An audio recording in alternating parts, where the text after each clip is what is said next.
fine specimen here, and we've actually got a real one now, found only a few miles up the road. They're a once in a lifetime discovery. These sorts of things are not found very often.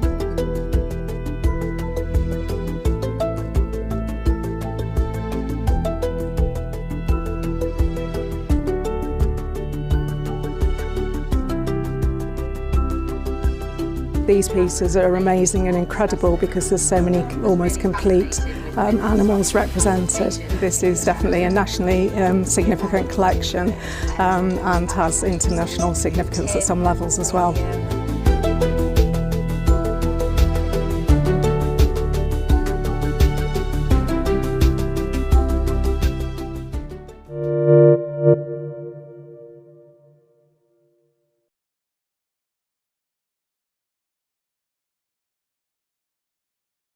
The biggest stories the moment they happen from around the globe. Subscribe to Bloomberg Quick Take now for insight in an instant.